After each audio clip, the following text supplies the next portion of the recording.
హ్మ్. సాధారణంగా మనం లా లేదా న్యాయ వ్యవస్థ అనగానే అదొక ఇంజనీరింగ్ లెక్కలాగానో లేదా హాస్పిటల్లో తీసే ఎక్స్రే లాగానో చాలా ఖచ్చితంగా ఉంటుంది అని ఆశిస్తాం గదా. అవును. జనరల్గా అందరికీ ఉండే ఫీలింగ్ అదే. అంటే ఇప్పుడు ఒక వ్యక్తి చెయ్యి విరిగితే ఎక్స్రేలో ఆ విరిగిన ఎముక చాలా స్పష్టంగా ఒక గీతలాగా కనిపిస్తుంది. డాక్టర్ దాన్ని చూపిస్తూ ఆ ట్రీట్మెంట్ ఇస్తాడు. కరెక్ట్. తప్పు జరిగితే శిక్ష పడాలి, హక్కు ఉంటే న్యాయం జరగాలి అన్నంత పారదర్శకంగా మన సిస్టమ్ ఉండాలి అని మనం అనుకుంటాం. ఎగ్జాక్ట్లీ.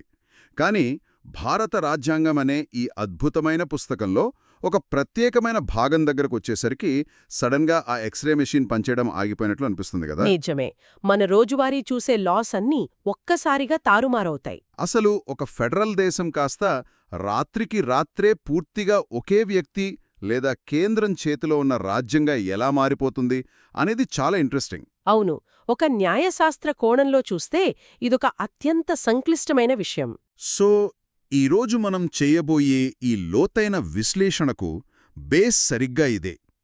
ఉస్మానియా యూనివర్సిటీ ఎల్ఎల్బి 3వ సంవత్సరం రాజ్యాంగ చట్టం, అదే కాన్స్టిట్యూషనల్ లా 2 యూనిట్ 5కి సంబంధించిన అకాడమిక్ టెక్స్ట్ బుక్స్ ఆధారంగా ఈరోజు మనం మాట్లాడుకోబోతున్నాం.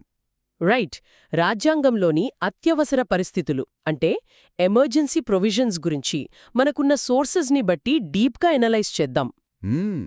ఈ డీప్ డైవ్ ముఖ్య ఉద్దేశమేంటంటే, ఒక లా ప్రొఫెసర్ లాగా దేశంలో అత్యవసర పరిస్థితి విధిస్తే మన సిస్టమ్ ఎలా మారుతుంది, సామాన్యుల హక్కులపై ఎలాంటి ఇంపాక్ట్ పడుతుంది అనేది శ్రోతలకు అర్థమయ్యేలా చెప్పడమే. తప్పకుండా. అసలు ఒక పౌరుడి ప్రాథమిక హక్కులు ఆపద సమయంలో ఎలా సస్పెండ్ అవుతాయి అనేది ప్రతి ఒక్కరూ తెలుసుకోవాలి కదా. అవును.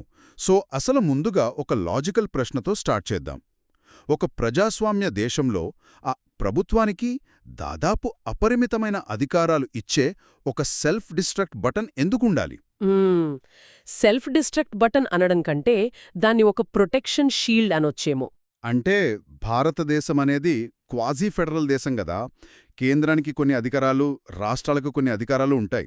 ఇదంతా పక్కన పెట్టి ఏదైనా ఆపద రాగానే ఇంగ్లాండ్ దేశంలాగా ఒక పక్కా యూనిటరీ వ్యవస్థగా మనం ఎలా మారిపోతాం? అసలు దీని వెనుక ఉన్న మెకానిజం ఏంటి? ఏంటంటే రాజ్యాంగంలోని పార్ట్ 18లో ఆర్టికల్స్ 352 నుండి 360 వరకు ఈ ఎమర్జెన్సీ ప్రొవిజన్స్ గురించి రాశారు. ఓకే. వీటిని ఎందుకు పెట్టారంటే అసలు దేశం ఉంటేనే కదా రాష్ట్రాలు, పౌరులు, వారి హక్కులు ఇవన్నీ ఉండేది. అది నిజమే. ఫస్ట్ దేశం సేఫ్గా ఉండాలి కదా. ఎగ్జాక్ట్లీ. ఎప్పుడైనా విదేశీ శక్తుల నుండి ముప్పొచ్చినా లేదా అంతర్గతంగా తీవ్రమైన సాయుధ అస్థిరత ఏర్పడినా నిర్ణయాలు చాలా వేగంగా జరగాలి. కేంద్రం, రాష్ట్రాలు అని విడిపోయి గొడవపడుతూ కూచుంటే దేశ భద్రతకే ప్రమాదమొస్తుంది. అవును. అప్పుడు డిస్కషన్స్కి టైముండదు. అందుకే ఆ టైంలో మొత్తం అధికారాన్ని కేంద్రం గుప్పిట్లో పెడుతూ ఈ నిబంధనలు రాశారు. ఇందులో ఫస్ట్ అండ్ మోస్ట్ పవర్ఫుల్ వచ్చేసి ఆర్టికల్ 352. దీన్నే జాతీయ అత్యవసర పరిస్థితి లేదా నేషనల్ ఎమర్జెన్సీ అంటారు కదా. అవును. బట్ ఈ నేషనల్ ఎమర్జెన్సీని విధించడానికి రాజ్యాంగం ఎలాంటి షరతులు పెట్టింది?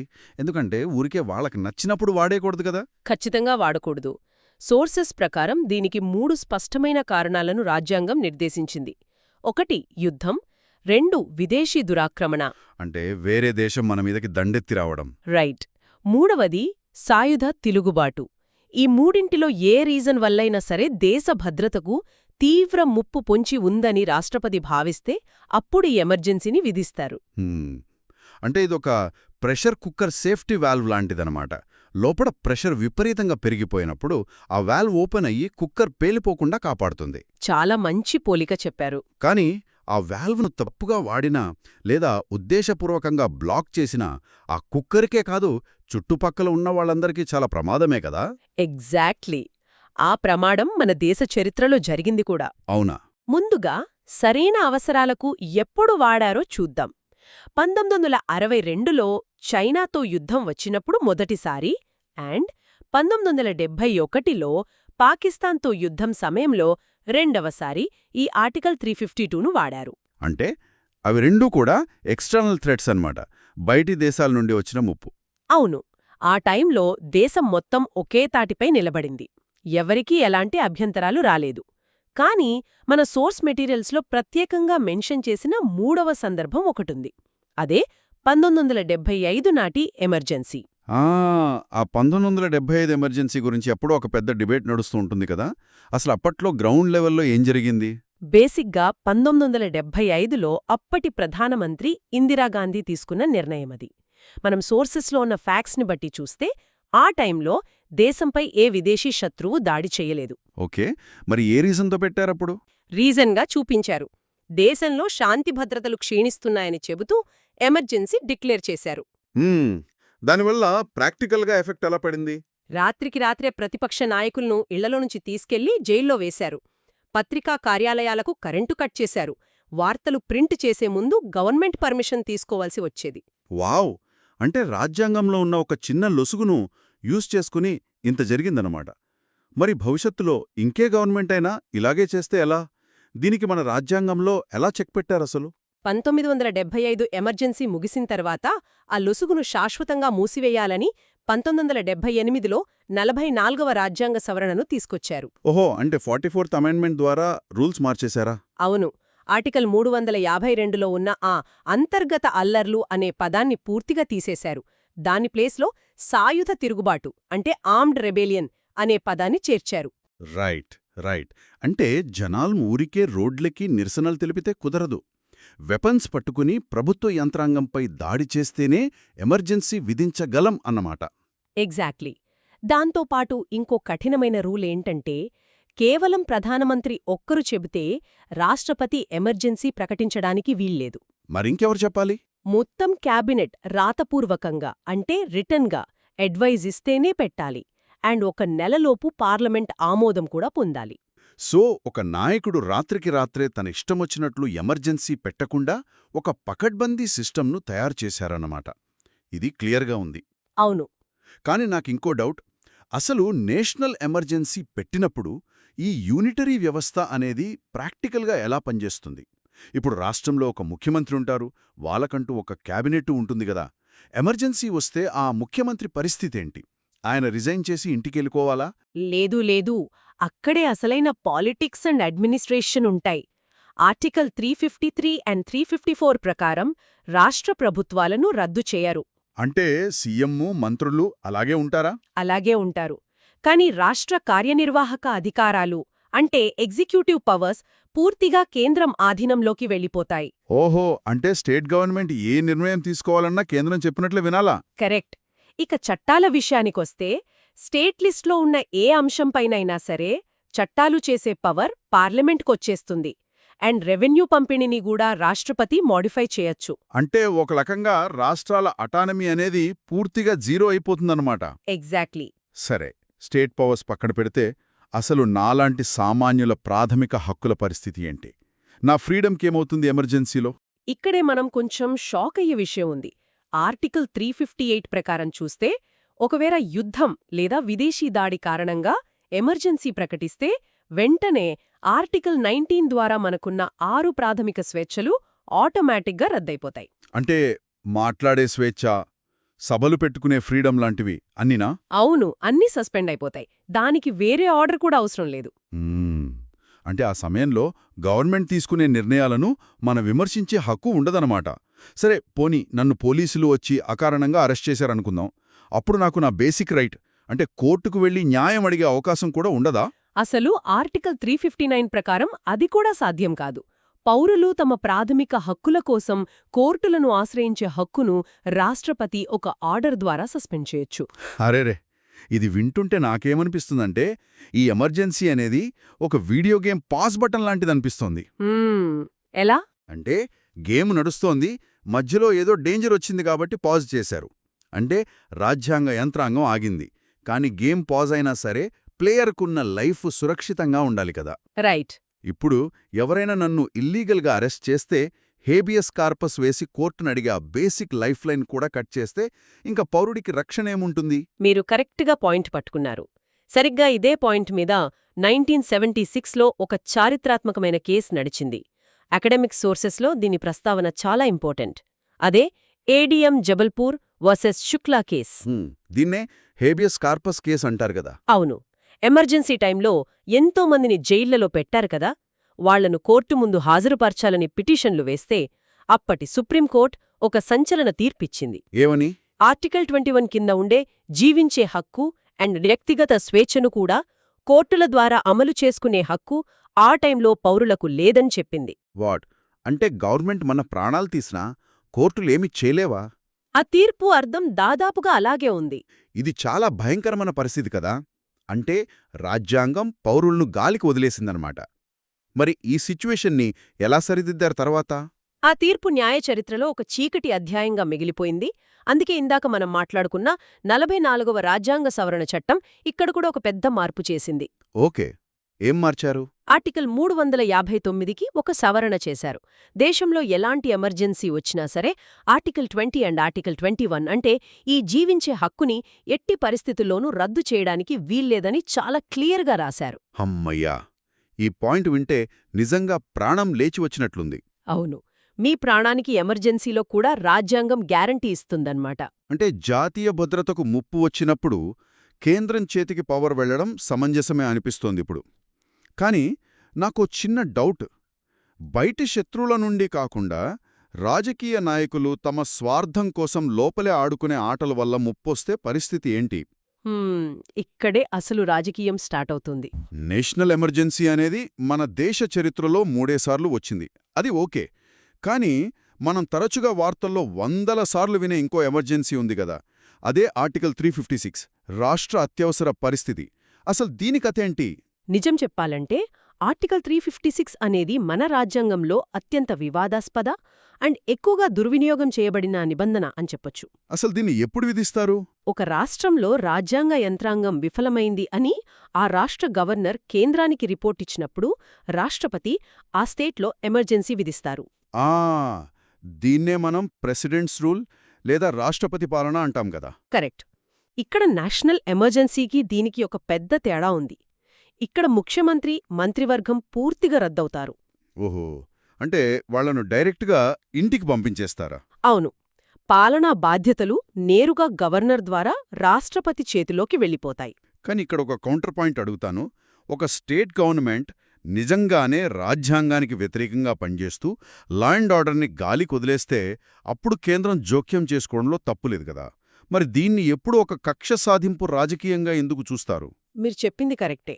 నిజంగా రాజ్యాంగ యంత్రాంగం విఫలమైతే ఖచ్చితంగా జోక్యం చేసుకోవాలి.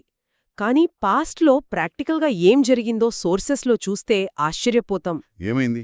స్వాతంత్ర్యం వచ్చినప్పట్నుండి 1994 వరకు చూసుకుంటే ఈ ఆర్టికల్ 356ను ఏకంగా 90 సార్లకు పైగా ఉపయోగించారు. అమ్మో, 90 సార్లా? అవును. కేంద్రంలో ఒక పార్టీ అధికారంలోకి రాగానే రాష్ట్రాల్లో ఉన్న ప్రతిపక్ష పార్టీల ప్రభుత్వాలను రద్దు చేయటం ఒక ఆనవాయితీగా మారిపోయింది. వాళ్లు తప్పు చేయకపోయినా సరే కేవలం రాజకీయ ఆధిపత్యం కోసం దీని వాడారు. అంటే ఒక స్కూల్లో ప్రిన్సిపాల్ తనకు నచ్చని క్లాస్ మానిటర్ను ఏ కారణం లేకుండా కేవలం తనకున్న పవర్తో పదవి నుండి తీసేసినట్లుగా ఉందన్నమాట వ్యవహారం. ఎగ్జాక్ట్లీ అలానే జరిగింది. ఫెడరలిజంకి ఇదొక పెద్ద దెబ్బ. మరి ఈ ఆటకు ఎవరూ అడ్డుకట్ట వేయలేదా? సుప్రీంకోర్టు వ్యవస్థలు సైలెంట్గా ఉన్నాయా అప్పట్లో? సైలెంట్గా లేవు. దీనికి బ్రేక్ వేయడానికి ఒక చారిత్రాత్మక తీర్పు రావాల్సొచ్చింది. 1994 నాటి SR Bommai versus Union of India case. ఇది మన సిలబస్లో చాలా కీలకమైనది.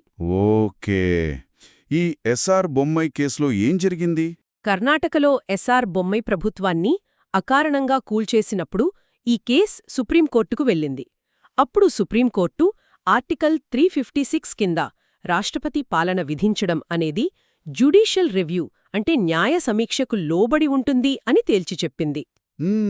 ఆ న్యాయ సమీక్ష అంటే ప్రాక్టికల్గా కోర్టులు ఏం చేస్తాయి? అంటే గవర్నర్ ఇచ్చిన నివేదిక ఆధారంగా రాష్ట్రపతి పాలన విధించినప్పుడు ఆ డెసిషన్ వెనుక ఉన్న కారణాలను కోర్టులు పరిశీలించవచ్చు.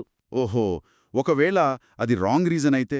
ఒకవేళ అది కేవలం రాజకీయ దురుద్దేశంతో తీసుకున్న నిర్ణయం అని తేలితే ఆ ఎమర్జెన్సీని కొట్టివేసి రద్దు చేయబడిన ప్రభుత్వాన్ని తిరిగి అధికారంలో కూర్చోబెట్టే పవర్ సుప్రీంకోర్టుకు ఉంది. వావ్, ఇది సూపర్ గదా. అంటే గవర్నమెంట్ ఇష్టమొచ్చినట్లు చేయడానికి లేదింక. అవును. ఈ తీర్పు వచ్చినప్పట్నుండి కేంద్ర ప్రభుత్వాల్లో ఒక భయం మొదలైంది. అందుకే 1994 తర్వాత ఈ ఆర్టికల్ వాడకం చాలా వరకు పడిపోయింది. పడాలి కూడా. ప్రజాస్వామ్యానికి ఇలాంటి చెక్ పాయింట్ చాలా అవసరం. సరే, మనం ఇప్పటివరకు యుద్ధాలు, భద్రతాపరమైన ముప్పులు అండ్ ఈ రాజకీయ సంక్షోభాల గురించి మాట్లాడుకున్నాం. కానీ ప్రాక్టికల్గా ఒక దేశాన్ని కుదిపేసే ఇంకో క్రైసిస్ ఉంది గదా? డబ్బుకి సంబంధించిన క్రైసిసేనా? ఎగ్జాక్ట్లీ. ఒక దేశంలో డబ్బే లేకపోతే, ఫైనాన్షియల్గా దేశం దివాలా తీసే పరిస్థితి వస్తే మన రాజ్యాంగం ఏం చెబుతోంది? దీనికోసం మన రాజ్యాంగ నిర్మాతలు ముందు చూపుతో ఆర్టికల్ 360ని రాశారు.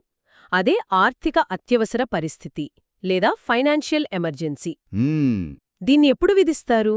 భారతదేశ ఆర్థిక స్థిరత్వానికి లేదా మన క్రెడిట్కు ముప్పు వాటిల్లినప్పుడు దీన్ని వాడచ్చు. ఇది అమలైతే జరిగే పరిణామాలు చాలా సీరియస్గా ఉంటాయి. అంటే దేశ ఆర్థిక పరిస్థితిని కంట్రోల్ చేయడానికి కేంద్రం ఏం చేయగలదు అప్పుడు? ముందుగా రాష్ట్రాలు ఏ మనీ బిల్స్ పాస్ చేసినా వాటిని ప్రెసిడెంట్ ఆమోదం కోసం పంపాల్సిందే. అంటే రాష్ట్రాల ఖజానా తాళాలు కేంద్రం చేతికి వెళ్ళిపోతాయి. అరెరే, అండ్ ప్రభుత్వ ఉద్యోగుల జీతాలు కూడా తగ్గించే అధికారం కేంద్రానికొస్తుంది. ఇక్కడ ఆశ్చర్యమేంటంటే అటోనమీతో పనిచేసే సుప్రీంకోర్టు, హైకోర్టు జడ్జీల జీతాలు కూడా తగ్గించే అసాధారణ పవరొచ్చేస్తోంది. బాబోయ్, ఇది వింటుంటే ఈ ఫైర్ ఎమర్జెన్సీ బాక్స్ మీద రాసుంటుంది గదా, break glass in case of absolute emergency అని. ఇదొక break glass in case of absolute bankruptcy box లాగా అనిపిస్తోంది. అవును, అక్షరాల అదే. అంటే అన్ని ఆప్షన్స్ అయిపోయాయి, ఇంకా దేశం దివాలా తీయబోతోంది అనుకున్నప్పుడు మాత్రమే పగలకొట్టాల్సిన లాస్ట్ ఆప్షన్ అన్నమాట. నిజమే. కానీ ఇక్కడ మనం ఒక భారతీయుడుగా ఎంతో గర్వపడాల్సిన విషయం ఒకటి సోర్సెస్లో క్లియర్గా తెలుస్తోంది. ఏంటది? గత 70 ఏళ్లకు పైగా మన హిస్టరీలో ఈ ఆర్టికల్ 360ని ఒక్కసారి కూడా ఉపయోగించాల్సిన అవసరం మనకు రాలేదు తెలుసా? వావ్, నిజంగా గ్రేట్ కదా. అవును. 1999లో ఆసియన్ ఫైనాన్షియల్ క్రైసిస్ వచ్చినప్పుడు కానీ, లేదా 2008లో గ్లోబల్గా ఫైనాన్షియల్ క్రైసిస్ వచ్చినప్పుడు కూడా మన దేశ ఆర్థిక వ్యవస్థ ఎంతో స్థిరంగా నిలబడిందో. అవును, అప్పట్లో చాలా దేశాలు ఇబ్బంది పడ్డాయి. మన దగ్గర ఈ బ్రహ్మాస్త్రాన్ని ప్రయోగించే పరిస్థితి రాలేదు అంటే మన ఎకనామిక్ సిస్టమ్ ఎంత బలంగా ఉందో అర్థం చేసుకోవచ్చు. నిజంగానే అదొక గొప్ప విషయం. సో ఈరోజు మనం అనలైజ్ చేసిన సోర్స్ మెటీరియల్స్ అన్నింటినీ ఒకసారి క్రోడీకరిస్తే నాకర్థమయ్యేదొకటే. చెప్పండి. మన రాజ్యాంగం దేశ భద్రతకు, ఐక్యతకు అండ్ పౌరుల వ్యక్తిగత స్వేచ్ఛకు మధ్య ఎంత సున్నితమైన బ్యాలెన్స్ని మెయింటైన్ చేసిందో స్పష్టమవుతుంది కదా. ఖచ్చితంగా. సో ఈ ఉస్మానియా యూనివర్సిటీ ఎల్ఎల్బీకి సంబంధించిన ఈ అంశాలు కేవలం స్టూడెంట్స్ పరీక్షల్లో రాసుకోవడానికో లేదా లాయర్లు కోర్టుల్లో వాదించుకోవడానికో మాత్రమే కాదు, సామాన్యులకు కూడా ఇవి చాలా ముఖ్యం. ఏమంటారు? పూర్తిగా ఏకీభవిస్తున్నాను. రాజ్యాంగం అనేది కేవలం ఒక పుస్తకం కాదు, అదొక సజీవ యంత్రాంగం లాంటిది. అత్యవసర పరిస్థితులు ఒక దేశాన్ని రక్షించడానికి ఏర్పాటు చేసిన కవచం లాంటివి అని శ్రోతలు గమనించాలి. అవును, ఆ కవచం అవసరమే, కాని అదే కవచం పౌరుల పాలిట ఉరితాడు కాకుండా మన కోర్టులు, తర్వాత వచ్చిన అమెండ్మెంట్స్ ఎలా కాపాడాయో ఈ చర్చ ద్వారా ప్రతి పౌరుడూ అర్థం చేసుకోవాలి. మన సమాజం ఆపద సమయంలో ఎలా మారుతుందో తెలుసుకోవడం మనందరి బాధ్యత. ఎగ్జాక్ట్లీ. ఇక ఈ లోతైన విశ్లేషణ ముగించే ముందు శ్రోతల మైండ్కి మేత వేసే ఒక కొత్త థాట్ని ఇక్కడ ఉంచాలనుకుంటున్నాను. చెప్పండి. మనం ఇప్పుడుదాకా పాతతరం యుద్ధాలు, సరిహద్దు దాడులు అండ్ ఈ సాయుధ తిరుగుబాట్ల గురించే మాట్లాడుకున్నాం గదా. ఇవన్నీ ఒక భౌగోళిక ప్రాంతానికి సంబంధించినవే. కానీ రాబోయే కాలమంతా టెక్నాలజీదే. అవును, డిజిటల్ యుగం కదా. సో భవిష్యత్తులో ఏదైనా భారీ సైబర్ అటాక్ జరిగి దేశం మొత్తంలో బ్యాంకింగ్ సిస్టమ్ హ్యాక్ అయ్యి మన డిజిటల్ కరెన్సీ అంతా పతనమైతే పరిస్థితేంటి? అదొక ఊహించని క్రైసిస్ అవుతుంది కదా. మరి 1950ల నాటి మన రాజ్యాంగం ఆ డిజిటల్ ఎమర్జెన్సీని ఎలా డీల్ చేస్తుంది? అప్పుడు జాతీయ భద్రతా పేరుతో పౌరుల డిజిటల్ ప్రైవసీకి భంగం కలగకుండా దేశాన్ని మనం ఎలా కాపాడుకోగలం? ఈ కొత్త తరం సంక్షోభం గురించి ప్రతి ఒక్కరూ ఆలోచించాల్సిన అవసరం ఉంది. నిజంగా అదొక వ్యాలిడ్ పాయింట్ ఫర్ ఫ్యూచర్. ఏదేమైనా మనం మొదట్లో అనుకున్నట్లు ఎమర్జెన్సీ టైంలో ఆ ఎక్స్రే మిషన్ పనిచేయడం ఆగిపోయినట్లు అనిపించినా, దేశం మొత్తం చీకట్లోకి వెళ్ళిపోయినా సరే పౌరుల ప్రాణాలను కాపాడే ఒక వెలుగురేఖగా మన రాజ్యాంగం ఎప్పటికీ పనిచేస్తూనే ఉంటుంది. ఆ నమ్మకమే మన ప్రజాస్వామ్యానికి శ్రీరామరక్ష.